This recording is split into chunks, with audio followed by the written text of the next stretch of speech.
I don't know what's on those wheels. It's so hard to clean them. It's very hydrophobic. You would think it's coated, right? But it's not, but it's still it's almost, and you can see in the water right here, I'll put a clip, it's almost like an oily substance. I mean, if I didn't know any better, I'd say like brake fluid was all over the wheel and it's just now coming off. I don't know, man. Yeah, there's like, you see it here. There's like an oily substance all over the wheel. Why? So weird.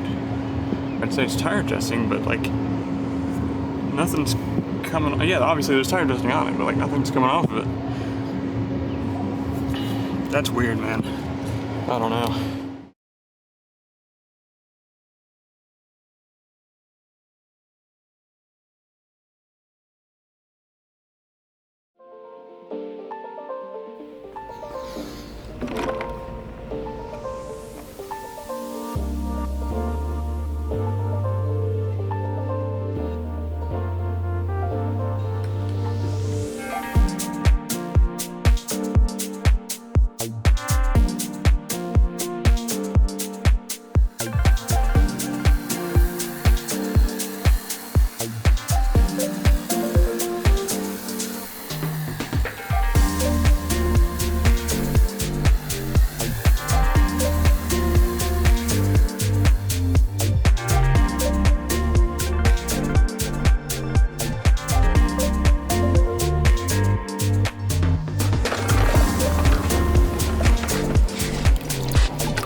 So the reason I love this stuff is that it strips off everything. Just like OG Decon soap, it does the same thing. Whatever was on there from the dealership, completely gone.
about 30 minutes of polishing this ridiculous trunk.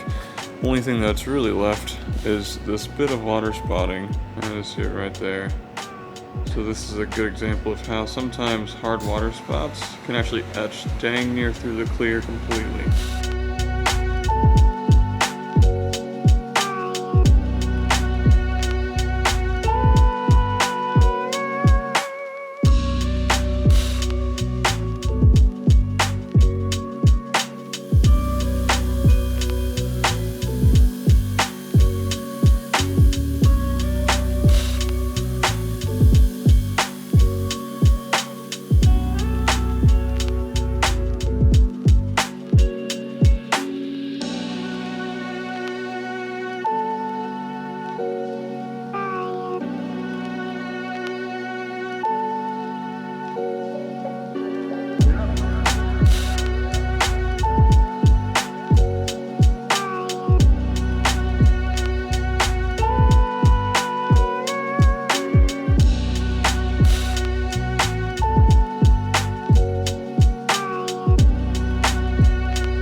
So late last night, Tyler came in and got the car tinted, which now it just looks mwah, icing on the cake. It looks so good. Obviously, we're still in the cutting process, so we're not done correcting yet. We're gonna finish that today and start the refining process today. Let's go ahead and get some pads on polisher and get the cutting process finished. In case I haven't told you guys, we are using orange pads from Garrett's Garage, and I ended up switching actually to the Chit-Chat Heavy Cut because it worked way better. Some areas were not that cut up at first, so I was starting off with fine cut, but now that I've seen some other areas that are way more cut up than I originally anticipated, we're using some heavy cut from Chit-Chat, and it looks fantastic.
comes the fun part where we get to do the refining. This is when we get to see all of our hard work paying off. That whole chasing segment, that was an hour-and-a-half long rabbit hole. Talk about a freaking time. This car corrects really easily, it corrects beautifully, and it's a fun color to work with. You gotta think about a lot of the cars that I work with are cars that have black paint or jet black paint or gray, you know, the kind of neutral colors because that's what's really popular. It's nice to play with a car that's actually a fun color. And we have a couple more coming up here soon that I have on the schedule that are gonna be fun colors to work with too. But this, to kick it off, I'm really happy. But needless to say, we have to refine what we corrected. I figured since I use the orange griots pad so much and I talk so highly about them, why not try the yellow pads? I have tried a yellow pad before from griots. It was a 3-inch. But I ended up hating it. But I'm actually gonna dedicate myself to it this time and actually go through the entire car with it. So I have 2-inch because I'm more of a 2-inch guy now than a 1-inch. And of course, I got a 5-inch. And I will say, the 5 inches are actually really, really thin. Do I have this correct, that this is supposed to be a polishing pad? I'm not really sure, but it seems really thin. If I don't end up liking this, I do have new Rupes pads, but I wanted to give this a shot. So this ought to be fun. Before we do anything else though, we gotta IPA this down because it is a hot mess.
wipe it down, we need our swirled alcohol, a little doo-doo towel that's meant specifically for toothpick rework, and of course a toothpick.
Oh boy, so recently on the channel we've had a bunch of budget-friendly jobs and XPEL jobs, and so I haven't really been able to use my favorite coatings, which are Crystal Serum Light plus XO now V5. If you go look at all my older videos, I guess it's say like a year past, it's all Crystal Serum and XO. Fantastic coating. Between this and the Stoner Car Care ceramic paint coating, those are my two favorites because you guys have access to them as well. You guys can buy them. You can buy them as a consumer. It's not like a professional-based product. I think having stuff behind some sort of wall is kind of dumb. XPEL, you can actually buy their coating, so it's not really behind a wall or anything, but this is probably the best stuff out there on a consumer grade level. I love this. I'll put a link in the description for Obsessed Garage, obviously. The poo-poo gloves, actually a pretty decent applicator. And then of course the Crystal Serum Light.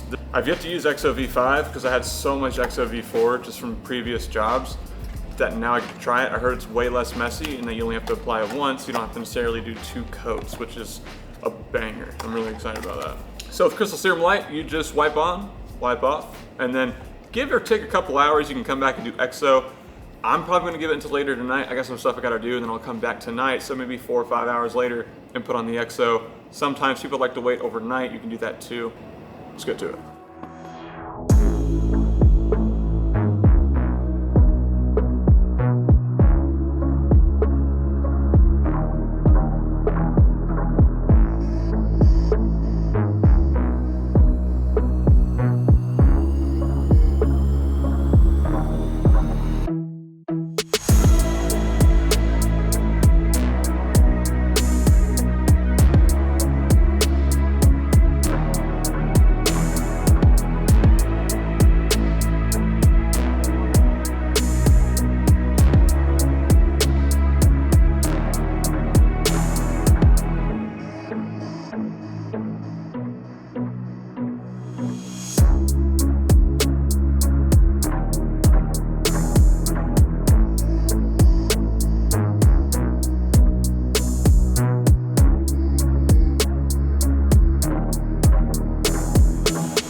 no idea what was on the tires there. One thing needs to be said for sure when it comes to tire dressing. I don't know what was on that, but I feel like tire dressing doesn't get enough attention in the YouTube light or just content creator light. Do not use tire dressing if it's silicone based. It is disgusting, it is gross. When you hear stories of people asking detailers like, oh, does the tire dressing fling up onto the paint like it used to back in the day? That's because it's silicone based. Don't touch that greasy crap. Water based is the way to go. There's a reason why I love using Meguiar's hyper dressing. That stuff is fantastic when you brush it on, let it sit for a few minutes, wipe it off. You can also just apply it directly if you want to. OG tire dressing, you know, there's a bunch of them. P&S, they make a really good water-based tire dressing. All of those, please use that. Please hear me out, people. There is no such thing as a permanent tire dressing. Just like there's no such thing as a permanent coating, no such thing as a permanent anything. If someone's selling you that, do not believe it. It is some nasty, gross crap that they're putting on your tires that is probably eating away at the sidewall or chemically based, burning it, whatever. Please, God, do not do that. Now, companies like CarPro and stuff, they have very, very long extended tire dressing applications, such as like their nano coated, whatever, you know, ceramic based, whatever, it doesn't matter. Those are pretty good. But me personally, wash your car, go ahead and clean the wheels, clean the tires, and then put on something like Meguiar's hyper dressing or Obsessed Garage tire dressing, whatever it is, it doesn't matter. At the end of the day, stick to water base. Nothing is permanent in the detailing world. Please understand that. Tire dressing is included in that statement, and do not use anything silicone based. Don't be a dummy.